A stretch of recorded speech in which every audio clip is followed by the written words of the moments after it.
ஐயா வணக்கம். வணக்கம் ஐயா. எப்படி இருக்கீங்க? நலமாக இருக்கு ஐயா. ஐயா அந்த பரிகார வகுப்பு கண்டிப்பாங்க. அது சொல்லியிருந்தீங்க. நல்ல வரவேற்பு இருந்துச்சு. எங்க கமெண்ட் நிச்சயமா. செக்ஷன் ஃபுல்லா நிரம்பிருச்சு. கண்டிப்பாங்க ஐயா. எல்லாருமே இன்னைக்கு ஜாதகம் பார்க்குறவங்க நமக்கு ஒரு தீர்வு கிடைக்காதா கண்டிப்பா. அப்படிங்கிறதுக்காக தான் வெயிட் பண்ணுவாங்க. கண்டிப்பா என்னுடைய ஆய்வு ஏதாவது ஒரு ரூபத்துல யாருக்காவது ஒரு ரெமெடி கிடைச்சு அவங்க பிரச்சனையிலிருந்து வெளியில் வர்றாங்க அப்படின்னா முதலில் சந்தோஷப்படுகின்ற நபர் நான் தான். கண்டிப்பா. அதனால தான் எல்லா சேனல்லையுமே எந்த எதிர்பார்ப்பும் இல்லாமல் ஓப்பன் டாக்காக இந்த இடம் இப்படி பரிகாரம் நீங்கள் பண்ணிக்கிங்கன்னு சொல்லிடுறோம். நீங்கள் நம்மக்கிட்ட வந்தால் தான் பரிகாரம்னு இல்லை. அப்படிப்பட்ட என்னுடைய 16 ஆண்டு கால அனுபவத்தையும் பல ஆயிரம் ஜாதகங்கள் பார்த்த அனுபவத்தையும் தொகுத்து மக்களுக்கு கொடுத்து வெற்றி கண்ட பரிகார சூட்சும முறைகளை நம்ம வகுப்பாக எடுக்கிறோம். எல்லாருக்கும் இது பயன்படணும்னு சொல்லி குறிப்பாக தொழில்முறை ஜோதிடர்கள், அருள்வாக்கு சொல்கிறவங்க, குடும்ப பெண்கள், அதுக்கப்புறம் பொதுவாகவே ஜோதிட ஆர்வலர்கள், ஆண் பெண் இருபாலரும் ஜோதிடத்தை நேசிக்கிறேன், ரசிக்கிறேன், நான் ஏதாவது தெரிஞ்சுக்கணும்னு நினைக்கிறேன் அப்படின்னு நினைக்கிறவங்களுக்கு இந்த பரிகார வகுப்பு சூப்பராக வேலை செய்யும், நல்லபடியாக வேலை செய்யும். இந்த பரிகாரத்தை கற்றுக்கிட்டாங்கன்னா எந்த கோயில், என்ன பிரச்சனை, எந்த மாதிரி நம்ம அதை அணுகணும், எப்படி தீர்க்கறதுக்கு வழிமுறைகளை சொல்லணும், என்ன மாதிரியான தானியங்கள், என்னென்ன பிரச்சனைகளுக்கு என்னென்ன மாதிரியான ஆலய பரிகாரங்கள், இவங்கெல்லாம் இந்த பரிகார கோயில்களை கேள்விப்படாத இடங்களாக நிறைய இருக்கும். ஏன்னா இதெல்லாம் நான் டைரக்டாக விசிட் பண்ண இடம். உங்களுக்கே தெரியும் எத்தனை கோயிலுக்கு போயிருக்கேன். கண்டிப்பா கண்டிப்பாங்க. அவ்வளோ விஷயங்கள் இருக்கு. இதை நம்ம எல்லா மக்களுக்கும் கொடுக்கணும். கண்டிப்பாங்க.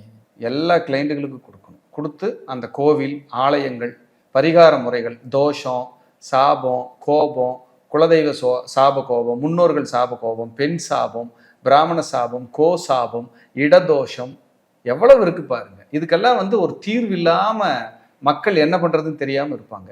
இதுக்கான எங்க போனா எப்படி நம்ம தீர்வு தேடிக்கலாம் அப்படிங்கறதுக்கான ஒரு அற்புதமான வகுப்பு ஆன்லைன் ஜூம்ல பண்றோம். கண்டிப்பாங்க. உலக நாடுகள் எங்கிருந்தாலும் படிச்சுக்கலாம்.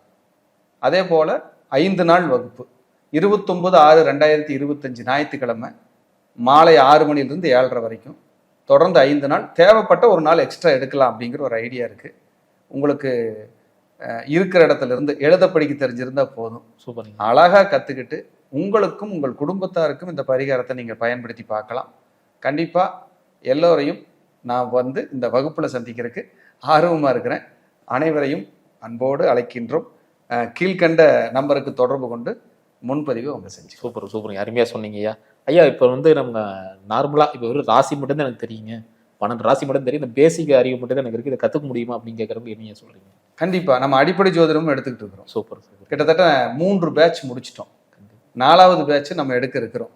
அதுவும் இனி ஒரு மாதத்தில் அனௌன்ஸ்மெண்ட் வரப்போகுது. அடிப்படை ஜோதிட வகுப்பும் அதுவும் கற்றுக்கிட்டு நிறைய பேர் இன்னைக்கு ஜோதிடம் கற்றுக்கணுங்கிற ஆர்வம் வந்திருக்கு. ஆமாம், நிறைய பேர் அதுவும் ஐடியில் இருக்கிறவங்க மோஸ்ட்லி கற்றுக்குறாங்க. அவங்களுக்கும் பிரமாதம். இப்போ தான் ஒரு பேட்ச் போன வாரம் தான் முடிஞ்சது, ஞாயிற்றுக்கிழமை. கிட்டத்தட்ட 100க்கும் மேற்பட்ட நபர்கள் படித்தாங்க. அவங்களுக்கெல்லாம் அவ்வளவு திருப்தி, அவ்வளவு அற்புதமாக நடத்தி கொடுத்தோம். அது கடைசியாக போகும்போது ஒரு ஜாதகத்தை கொடுத்த பலன் பக்காவாக சொன்னாங்க எல்லாரும். அதெல்லாம் எனக்கு ரொம்ப ஆனந்தமாக இருந்துச்சு. ஒன்றும் தெரியாமல் வந்தாங்க, இங்கேருந்து போகும்போது அடிப்படையை கற்றுக்கிட்டாங்க, பலன் சொல்கிறாங்க, பரிகாரம் சொல்கிறாங்க, இதுதான் அப்படிங்கிற மாதிரி சொல்ல ஆரம்பிச்சிட்டாங்க. நீங்க எடுக்கிறது எல்லாமே சர்க்யூட் தானே? ஆமாங்க. அங்க தொட்ட இங்க அப்படி கனெக்ட் ஆகிற மாதிரி அது என்னன்னா எளிமையா நீங்க சொல்லிடுறீங்க. ஆமாங்க. மக்கள்கிட்ட அப்படியே சொல்றேன். நிறைய பேர் ஜோதிடர் சில விஷயங்கள் சொல்ல மாட்டாங்க, ஆனா ஓப்பனா எல்லாரும் நல்லா இருக்குன்னு சொல்லி நீங்க சொல்ற விஷயம் ரொம்ப ரொம்ப போட்டிருக்கீங்க. நன்றி ஐயா, ரொம்ப நன்றி. வாழ்க வளர்க.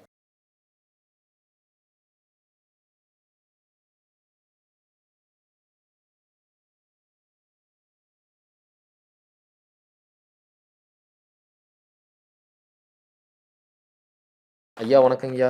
வணக்கம் மணிகன் சார். எப்படிங்க? நலமா இருக்கு சார். சூப்பர் சூப்பருங்க. கடந்த எபிசோட்ல பார்த்தீங்கன்னா ராகு, குரு, சனி எல்லாம் பேசிட்டேங்க. இன்னைக்கு நம்ம பார்க்க போறது பார்த்தீங்கன்னா செவ்வாய். செவ்வாய் பத்தி கொஞ்சம் சொல்லுங்க ஐயா. கண்டிப்பா. பக்தி யுகம் நேயர்களுக்கு என் அன்பான வணக்கங்கள்.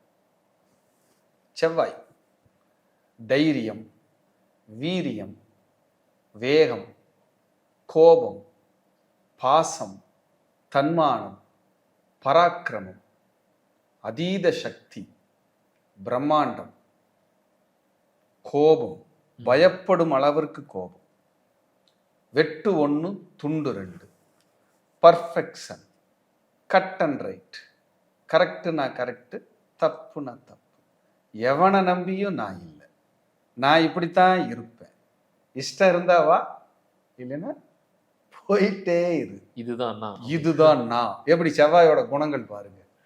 ஏன்னா அவர் வந்து ஒரு ஒரு ஆளுமை மிக்க ஒரு பிளானட். செவ்வாய்க்கு வந்து யோசிக்க தெரியாது, ஆனா ஃபோர்ஸா ஒரு களத்துல இறங்க தெரியும். டக்குன்னு கொம்பன் படத்துல சொல்லுவாங்க, அவன் என்ன ரொம்ப கோவப்படுவானாம்ல, அவன் பேச மாட்டான்ல, அடிச்சுட்டு தான் பேசுவான் அப்படிம்பாங்க, அடிச்சுட்டு தான் பேசுவியான் அப்படிம்பாங்க. அந்த மாதிரி கை வச்சிடுறது டக்குன்னு, அப்புறம் போய் சாரி கேட்கறது, மன்னிச்சுக்குங்கன்னு கேட்கறது, இவதெல்லாம் செவ்வாய். இந்த வீட்லயே வந்து வார்த்தைகளால கொல்றது எல்லாமே செவ்வாய் தான். இவங்க வார்த்தைகளால கொல்றதுல பிஹெச்டி, பேசி கொள்றதுல பயங்கர கில்லாடிங்க. கேட்க முடியாது. என்னடா ஒரு படத்துல வயலன்ஸ் ஜாஸ்தியா இருக்கு, இந்த படத்தை நாங்க திரையிட முடியாதுன்னு சொல்லுவாங்க தெரியுமா? கொலை, கொள்ளை, சுடுறது, ரத்தம் தெரிக்கிறது, பாம் வைக்கிறதுன்னு, இதெல்லாம் செவ்வாய். சிம்பிளா இருக்கு தெரியாது. சாப்பாடு பிடிக்கலையா தட்டோட தூக்கி செவத்துல அடிச்சிடும். மாமிச விரும்பி அந்த மாதிரி. ஆமா, மாமிச விரும்பி வேகமா சாப்பிடுறது. நீங்க செவ்வாய்க்காரங்களோட உட்காந்து சாப்பிட்டு பாருங்க, மட மட மட மட மடன்னு உறிஞ்சு தள்ளிட்டு போயிடுவாங்க எந்திரிச்சு. சூடா என்ன இருக்குன்னு கேட்டா செவ்வாய். ஹோட்டல்ல போய் இந்த பஜ்ஜி போண்டாவை தொட்டு பார்த்துட்டு இருப்பாங்க, காய்ச்சல் அடிக்குதா இல்லையா. இதெல்லாம் செவ்வாயோட ஆதிக்கம். ருசியா இருக்கணும், காரமா இருக்கணும், உரப்பா கொடு, ஊறுகா இருக்கா, அப்பளம் இருக்கா, இதெல்லாம் செவ்வாய். ரசத்துக்குன்னா அப்பளம் வேணும், தயிர் சாப்பாடுனா ஊறுகா வேணும், இதெல்லாம் இருந்தா கூப்பிடு, இல்லை என்னை கூப்பிடாத சாப்பிட்றதுக்கு. ஒரு முறையா இது இது வேணும், இது இருக்கணும். செவ்வாயோட ஆளுமை சார். அவங்க அதுல இருந்து மாற மாட்டாங்க, அப்புறம் காம்ப்ரமைஸும் ஆக மாட்டாங்க சார். எனக்கு வேணும்னா வேணும் தான். செவ்வாயோட குழந்தைகளை பாருங்க, அடமெண்டோட உச்சம், பிடிவாதம் சார். ரொம்ப ஒரு வேகம், கோபம். அப்புறம் ஞானம் பிறந்ததுக்கு அப்புறம் உட்காந்துக்கு கம்முன்னு, தப்பா வாழ்ந்துட்டோமோ, அவசரப்பட்டோமோ, இதெல்லாம் லக்ன செவ்வாய் சார். இந்த லக்னத்தில் இருக்கிற யாருக்காவது செவ்வாய் இருந்துச்சுன்னா அவங்களுக்கு வந்து பார்த்தீங்கன்னா சீக்கிரமா வீடு கட்டணும், சீக்கிரமா கார் வாங்கணும், இப்படியெல்லாம் ஒரு விஷயம் லேட்டா நடந்தா ஒத்துக்க மாட்டாங்க சார். அந்த ஸ்பீடுங்கிற ஒரு விஷயம். ஆமா, சமைச்சாச்சா அப்படின்னு கேட்பாங்க, 5 நிமிஷத்துல சமையல் ஆயிருமா? ஆகாதுல்ல. டீ கொண்டு வாமா அப்படின்னு வீட்டில் உட்காந்துட்டு 5 நிமிஷம் கழிச்சு மறுபடியும் டீ வரலைன்னா அதுக்கு சண்டை வந்துடும். ரிமோட் எடுத்த இடத்துல இருக்கணும், சாவி, கார் சாவி, பைக் சாவி எடுத்த இடத்துல வச்சிடணும், வீடெல்லாம் கூட்டி சுத்தமாக இருக்கணும், ஃபேன் எல்லாம் தேவையில்லாமல் ஓடக்கூடாது, செப்பல் எல்லாம் கரெக்டாக கழட்டி விடணும், 6 மணி ஆனால் லைட் போட்டுடணும். சின்ன ஒரு மிலிட்டரி ஆஃபீஸர். அதே தான் கரெக்டான வார்த்தை, அதுதான் பர்ஃபெக்ஷன். இப்படித்தான் வாழணும் லக்ன செவ்வாய். 11:59 சாப்பாடு எங்க அப்படிங்க. 99 இல்லை, 101 இல்லை, 100க்கு 100னா செவ்வாய் தான். லக்னத்தில் இருக்கிற செவ்வாய் இந்த வேலை செய்யும். சூப்பர் சூப்பருங்க, அற்புதம். அடுத்து 2ஆம் இடத்துல செவ்வாய். 2இல் செவ்வாய் ரொம்ப மோசமான ஒரு இடம். இவங்களுக்கு பிரச்சனை எங்கன்னா பேச்சு தான். கரெக்டாக பேசிட்டாங்கன்னா தப்பு வராது. 2வது இவங்க கிட்ட நடந்துக்கிற ஆளுகளும் கரெக்டாக நடந்துக்கிற ஆளுகளே வர்றதில்லை, அதனாலேயே டென்ஷன் ஆயிடுவாங்க. இவங்க கோவப்படுறாங்க, கத்துறாங்கங்கிறதெல்லாம் வெளியிலிருந்து பார்க்குறவங்களுக்கு ஒரு மெண்டல் ஆட் இருக்கும்பாங்க. ஆனால் அவர் கத்துறாரு, கோவப்படுறான்னு அவ்வளவு நியாயம் இருக்கும். இவங்க பண்ணுற தப்புக்கு தான் கத்திக்கிட்டு இருப்பார், அவங்க பண்ணுற பிரச்சனைக்கு தான் இவர் பேசிக்கிட்டு இருப்பார். இது யாருக்கு தெரியறதில்லை. அதனாலேயே வந்து இவருக்கு பேர் கெட்டு போயிடும். என்ன விழுந்து விழுந்து செஞ்சாலும் எல்லாம் கரெக்டு, ரொம்ப கோபக்காரன்பா, அது எங்களுக்கு என்ன பிடிக்கிறது இல்லை. ஆனால் மனசில் டக்குன்னு பேசிடுறாங்க, மனசில் வச்சுக்க தெரியாது. அதான் ரகசியம் காக்க முடியாத ஒன்று இருக்குதுன்னா 2 செவ்வாய் 2 தான். என்ன போய் கேட்டுருவோம். நீங்கள் யாராவது துலா லக்னம், மீன லக்னம் எல்லாம் இருக்காங்கன்னு வைங்க, அவங்களால மனசில் ஏதாவது வச்சுக்க முடியுமா? ஓப்பனாக சொல்லிடுவாங்க. ஏன்னா 2ஆம் இடமே செவ்வாய். 2இல் இருக்கிற செவ்வாய்க்கு இதுதான் பலம். ஆனால் குடும்பப்பற்று, குடும்ப பாசம், ரத்த சம்பந்தக்கார உறவுகிட்ட எனக்கு இவங்களை விட்டு கொடுக்க முடியாதுன்னு இருப்பாங்க, எல்லாத்தையும் நேசிப்பாங்க. ரொம்ப விசேஷம். சூப்பருங்க. அடுத்து 3ஆம் இடத்துல செவ்வாய். சகோதரர்களுக்குள்ள ஒற்றுமையை குறைக்கும். 3ல் இருக்கிற செவ்வாய். டாக்குமெண்ட்டு, பத்திரங்கள், தடப்பிரச்சனை, இடப்பிரச்சனை, இது கசப்பு. சுயமுயற்சியால் முன்னேறியவர், இடம் மாறி முன்னேறியவர். தந்தைக்கும் இவருக்கும் கருத்து வேறுபாடு உண்டு. தந்தைக்கு உடல்நிலை சரியில்லாமல் போகும். இவருடைய முயற்சியால் கடனை வாங்குவார், கடனை அடைப்பார். இடம் மாறி ஊர் மாறி முன்னேறுவார். அடிக்கடி வாகனத்தை மாற்றுவார். வாகன விபத்தோ பழுதோ நடந்து மாற்றுகின்ற சூழல் அமையும். 3ல் இருக்கிற செவ்வாய். அடுத்து 4ஆம் இடத்தில் செவ்வாய். அம்மா கோபக்காரங்க, வேகமா இருப்பாங்க, கடவுள் பக்தியோடு இருப்பாங்க. அம்மா வீடு சொந்த வீடு கண்டிப்பாக உண்டு. 4ல் செவ்வாய். மனைவிக்கும் சொத்துக்கள் உண்டு. 2வது குழந்தை பிறந்த பின்பு சொத்துக்கள் சேரும். 4ல் செவ்வாய். 2வது குழந்தை பிறந்த பின்பு தொழில் அமையும். 2வது குழந்தை பிறந்த பின்பு வீட்டில் ஒரு கருமம் நடக்கும். 4ல் செவ்வாய். 4ல் செவ்வாய் அப்படிங்கிறது ரொம்ப விசேஷம். எப்படியாவது ஒரு வீடு, ஒரு மண்மனை அமைஞ்சே தீரும். அம்மாவுக்கும் சொத்து உண்டு. அம்மா கட்டிட்டு வந்ததுக்கப்புறம் அவங்க அப்பா சொத்துக்களை சம்பாரிச்சிருப்பார். ஆனால் பெண்களாக இருந்தால் யாருக்கு 4ல் செவ்வாய் இருந்தாலும் கணவரால் ஒரு துளி கூட நிம்மதி கிடையாது. எப்படி? ஒரு துளி. என் கணவர் எனக்காக நேரம் ஒதுக்கலை, எங்கூட பேசலை, எனக்காக வாழலை, எங்கூட 1 மணி நேரம் கூட ஸ்பெண்ட் பண்ணி சிரித்து பேசினதில்லை, நான் தான் அவருக்காக வாழ்ந்திருக்கேன். இது பெண்களுடைய ஆதங்கம். 4ல் இருக்கிற எந்த 4ல் செவ்வாய் இருந்தாலும் சரி, பெண்களுக்கு இது குமுறல் உண்டு. இது பாருங்க எவ்வளோ கமெண்ட்ஸ் வரப்போகுது. கரெக்டுன்னு சொல்லுவாங்க. எல்லாம் அனுபவம் சார். 4ஆம் இடத்துல இருக்க செவ்வாயினால அந்த வீடு மேல இருக்கிற பாசம் அதிகமா இருக்குங்களா? இயற்கையா காலபுருஷனுக்கு 4ல் செவ்வாய் நீசம் இல்லை. அப்ப இவங்களுக்கு பாருங்க, செவ்வாய் தானே கணவர்காரங்க, நீசமாயிடுறாருல்ல. அப்ப பெண்களுக்கு கணவரால் நிம்மதி இல்லாமல் போயிருங்க.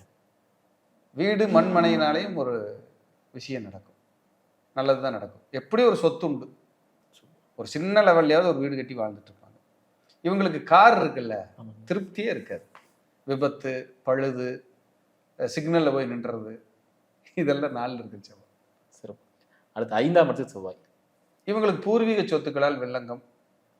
சில நாட்கள் குலதெய்வம் கும்பிட முடியாத தடை, குலதெய்வ கோயிலில் பாலிடிக்ஸ்.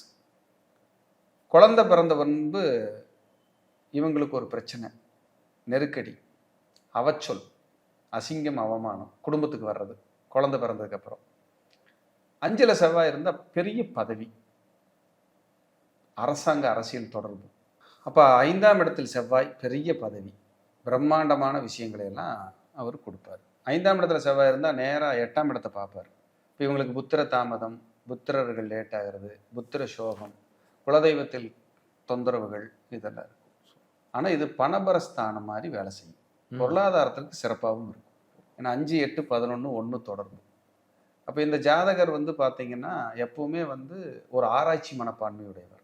ஜோதிடத்துக்கு 5ல் செவ்வாய் இருக்கிறது ரொம்ப விசேஷம், ரொம்ப நல்லா இருப்பாங்க. சிறப்புங்கய்யா. அடுத்து 6ஆம் இடத்தில் செவ்வாய். 6ஆம் இடத்தில் செவ்வாய் ரொம்ப விசேஷம். எதிரிகளை வெல்லும் ஜாதகம். சில நேரத்தில் சகோதரன் சகோதரிகளே எதிரியா மாறிடுவாங்க. இந்த ஜாதகருக்கு எதிரி இந்த ஜாதகர். இவங்களுக்கு வேலையை தூக்கி போட்டுறது, திடீர்னு வேலையை விட்டு வந்துடுறது, விஆர்எஸ் வாங்கிக்கிறது, அரசு பணியில் வேலையில் அவச்சொல் அசிங்கம் வர்றது, வேலையினால வழக்கு வர்றது, லஞ்சம் வாங்கிட்டு வழக்கில் மாட்டிக்கிறது, இதெல்லாம் 6ல் இருக்கிற செவ்வாய் செய்யும். ஆனால் எதிரிகளால் தொல்லை இல்லாமல் மீட்டு வெளியில் வர சக்தியும் கொடுக்கும். ஆனால் பேருக்கு ஒரு களங்கம் வந்தே தீரும் 6ல் செவ்வாய் இருந்தால். ஏன்னா 6ல் செவ்வாய் இருந்தால் அப்பாவுக்கு உடம்பு சரியில்லாமல் போகும், அப்பாவோட சொத்துக்கள் போயிடும், அப்பாவே சில நேரம் எதிரியாக இருப்பார். அப்பா பார்த்தீங்கன்னா ஒரு வேலைக்கு இல்லை 2, 3 வேலை பார்த்துருப்பார் 6ல் செவ்வாய் இருந்தால். இத்தனை இருக்கும். அருமையா. அடுத்து 7ஆம் இடத்தில் செவ்வாய். 7ல் செவ்வாய் இருந்தால் களத்திரஸ்தானம். இப்போ 7ல் செவ்வாய் 2ல் 4ல் 7ல் செவ்வாய் தோஷம். செவ்வாய்க்கு செவ்வாயவே இணைக்கணுங்கிற ஒரு விதி. இப்போ 7ல் செவ்வாய் இருந்தால் மனைவி கோபக்காரங்க, 2வது குழந்தை கோபக்காரங்க, பார்ட்னர் பர்ஃபெக்ஷனாக இருப்பார், பார்ட்னர்ஷிப்பில் இடைஞ்சல்கள், சிக்கல்கள். 7ல் செவ்வாய் இருந்தால். 7ல் செவ்வாய் இருந்தால் சிலர் நிறைய பேர் கூட்டு தொழில் செய்வாங்க, கூட்டு தொழில், அதில் சிக்கல்களும் வரும் 7ல் செவ்வாய் இருக்கும்போது. 7ல் செவ்வாய் இருந்தால் பணத்தை இழந்தவங்க நிறைய இருப்பாங்க. மனைவி வந்ததுக்கப்புறம் சொத்துக்கள் உருவாகும், மனைவிக்கே சில நேரம் சொத்துக்கள் இருக்கும். 2வது குழந்தை கொஞ்சம் சிரமத்துக்கு பேரில் பிறக்கும். இதெல்லாம் 7ல் செவ்வாய். சிறப்புங்கய்யா. அடுத்து 8ஆம் இடத்துல செவ்வாய். 8ல செவ்வாய் வந்து தோஷம். அது ஒரு ரகசியத்தை சொல்லுது. ம்.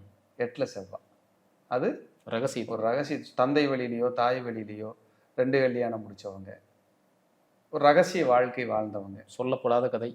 சொல்லப்படாத கதை கண்டிப்பாக அந்த குடும்பத்துக்குள்ளே எங்கேயோ ஒன்று ஒளிஞ்சிக்கிட்டு இருக்கும். 8ல செவ்வாய். 8ல செவ்வாய் இருந்தால் யாராக இருந்தாலும் 8ல யாருக்கு செவ்வாய் இருந்தாலும் வாய் ஜாஸ்தி. அவங்க வந்து அமைதியாக இருக்கிற மாதிரி தெரியும், ஆனால் முரண்டு பிடிச்சாங்கன்னா தாங்க முடியாது. ம். ரொம்ப சீரியஸாக இருப்பாங்க. இந்த புரியாமல் பேசி மாட்டிக்கிறதுல 8ல் இருக்கிற செவ்வாய் தேவையில்லாத வேலை. 8ல் இருக்கிற செவ்வாய்க்கு அவங்களுக்கு பல் பிரச்சனை, சர்ஜரி, காது மூக்கு தொண்டை, கல்யாணத்துக்கு அப்புறம் உடம்பு சரியில்லாமல் போகிறது 8ல் செவ்வாய் இருந்தால் அது கணவனையும் பாதிக்கும், மனைவியும் பாதிக்கும். நிறைய சிக்கல்கள் வர்றது, இந்த சம்பந்திகளுக்குள்ள அடிச்சுக்கிறது ம். இந்த 8ல் இருக்கிற செவ்வாய். புரிதல் இருக்காது, மதிப்பு கொடுக்க மாட்டாங்க சம்மதிகளுக்கு. சம்மதி ஏதோ ஒரு நெருடல் இருக்கு, அதெல்லாம் 8ஆம் இடம். புரியுதுங்க. அடுத்து 9ல் செவ்வாய். தந்தை கோபக்கார், வேகமாக இருப்பார் 9ல் செவ்வாய் இருந்தால். அதே மாதிரி தந்தைக்கு வந்து 9ல் செவ்வாய் இருக்கும்போது குழந்தை பிறந்ததுக்கப்புறம் சொத்துக்கள் அமையும். ம். அப்பாவுக்கு குழந்தை பிறந்த பின்பு சொத்துக்கள் அமையும். சகோதர பாசம் நிறைந்தவர் 9ல் செவ்வாய் இருந்தால். சகோதர பாசம் நிறைந்தது. கண்டிப்பாக இவர் சக்திக்கு ஒரு சொத்தை சம்பாரித்து குழந்தைகளுக்கு கொடுத்துட்டு தான் போவார். ஆனால் ஒரு ஸ்ட்ரிக்ட் ஆஃபீஸராக இருப்பாருங்க. ஆமாம்மா, மிலிட்ரி தான், நம்ம அப்படியே சொன்னோம்ல அது மாதிரி தான் ஸ்ட்ராங்காக இருப்பார். எப்படி அவங்க பர்ஃபெக்ஷனாக இருக்காங்க, 5 மணிக்கு எந்திரி, 6 மணிக்கு குழி, 7 மணிக்கு ஓடு, 8 மணிக்கு சாப்பிடு, டேபிளில் கிடத்த எடுத்த இடத்துல வைக்கணும். சாரி, 9ல் செவ்வாய் ரொம்ப கரெக்டாக இருப்பாங்க. தந்தையார் வந்து கரெக்டாக இருப்பார். ஆனால் தந்தையார் வந்து சகோதர சகோதரிகளில் ஏமாற்றப்படுவார். என்னைக்காவது ஒரு நாளைக்கு அது இடைஞ்சல் கொடுக்கும். அதெல்லாம் சிலது இருக்கு, அது கவனமாக இருக்கணும். சிறப்புங்க. அடுத்து 10ல் செவ்வாய். திக்பலம். 10ல் செவ்வாய் இருந்தால் பதவி யோகம். இவங்க வாழ்க்கையில் எப்படியாவது லைஃப்பில் ஜெயிச்சிருவாங்க. பராக்கிரமம், ஃபோர்ஸ், தலைமை பதவி, அரசாங்க அரசியல் வேலை, ஆலயங்கள் கட்டுறது, வீடு மண்மனை, ரியல் எஸ்டேட், அரசாங்க பதவி, கூட்டுப்பத்திரம், கிங்க வாழ்றது 10ல் இருக்கிற செவ்வாய். அந்த ஆளுமை தானாக வந்துடும். 10ல் செவ்வாய் கிஃப்ட் சார், திக்பலம் சார். 10ல் யாருக்கு செவ்வாய் இருந்தாலும் செவ்வாய் தான் அவங்களுக்கு யோகம். முருகரை கட்டியை பிடிச்சிக்கங்க, ம். அவர் உங்களை தூக்கி லிஃப்ட் பண்ணி விட்டுருவார். கண்டிப்பாக. 8ல் செவ்வாய் இருந்தால் ஆஞ்சநேயர் பிடிச்சிக்கணும். ஓ, 8ல் செவ்வாய். ஆமாம், 8ல் செவ்வாய் இருந்தால் ஆஞ்சநேயர். சிறப்புங்க. அடுத்து 11ல் செவ்வாய். இது பெரிய சக்தி, மகாசக்தி. என்ன சக்தி? மகாசக்தி. ஆமாம். 11ல் செவ்வாய் இருந்தால் கிஃப்ட். 6ஆம் நேரம் 11ல் செவ்வாய் இருந்தால் எங்கே பார்ப்பார்னா 5ஆம் இடத்தை பார்ப்பார். நிர்வாகத்திறமை மிக்கவர், ஆளுமை மிக்கவர். ஒரு ஃபேமிலியை, ஒரு குழுவை, ஒரு கூட்டத்தை ஒரு தலைமையோடு நடத்தக்கூடிய வல்லமை 11ல் இருக்கிற செவ்வாய் கூட்டு.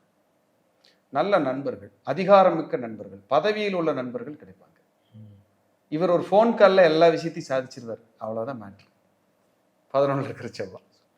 அருமைங்க. அடுத்து இறுதியாக 12ஆம் இடத்துக்கு செவ்வாய். 12ல் செவ்வாய். செவ்வாய் தோஷம். 12ல் செவ்வாய். 12ல் செவ்வாய் இருந்தால் இவங்களுக்கு பின்னாடி தங்கையோ தம்பியோ பிறந்து இறந்துருக்கிறது, கரு களையிறது, அவங்கள தம்பியோ தங்கையோ, இது மாதிரிலாம் சின்ன சின்ன இஷ்யூஸ் லேட்டாக கிடைக்கிறது. இவருக்கு பின்னாடி 5 வருஷம் கழிச்சு ஒரு தம்பி, 8 வருஷம் கழிச்சு ஒரு தங்கச்சி, இப்படியெல்லாம் நடக்கும். அதே போல் ஒரு டாக்குமெண்ட்டு, பத்திரங்கள், இது சார்ந்த டிஸ்டர்பன்ஸ் இருக்கும். வம்பு வழக்குகள் வரும் 12ல் செவ்வாய் இருந்தால்.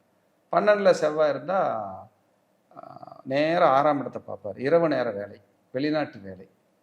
8, 6, 12 வேலையை தூக்கி போட்டு துச்சமென போங்கடான்ட்டு வர்றது பூரா 12ல் செவ்வாய் தான். எனக்கு ஆகாது அப்படின்னு விஆர்எஸ் வாங்குறவங்க, சொத்துக்களில் வந்து அரசாங்கம் வாய்க்காலுக்காக எடுத்துக்கிச்சு, ரோடு போட எடுத்துக்கிச்சு, டவருக்காக எடுத்துக்கிச்சுன்னா 12ல் செவ்வாய் நிறைய பேர்த்துக்கு இருக்கும். இவங்க வந்து யாரோடையுமே மிங்கிள் ஆக மாட்டாங்க. இவங்க தனி மரம் தான், தான் உண்டு நான் உண்டுன்னு வாழது. திருச்செந்தூர் முருகர் கட்டியை பிடிச்சிக்கிட்டு. அருமையாக சொன்னீங்கய்யா. அது ஒரு சூப்பர் டிக்கெட் பண்ணி சொல்லிட்டீங்க. அடுத்தடுத்து காணொலியில் சந்திக்கலாம் ஐயா. ரொம்ப ரொம்ப நன்றிங்கய்யா. நன்றி. நேரில் இந்த வீடியோ உங்களுக்கு பிடிச்சிருந்தா மறக்காம லைக் பண்ணுங்க, ஃப்ரெண்ட் அண்ட் ஃபேமிலி ஷேர் பண்ணி விடுங்க. இதே மாதிரி இன்னொரு காணொலி சந்திக்கும் வரை உங்களிடம் விடைபெறுவது உங்கள் மணிகண்டன் பிரபாகரன். நன்றி, வணக்கம்.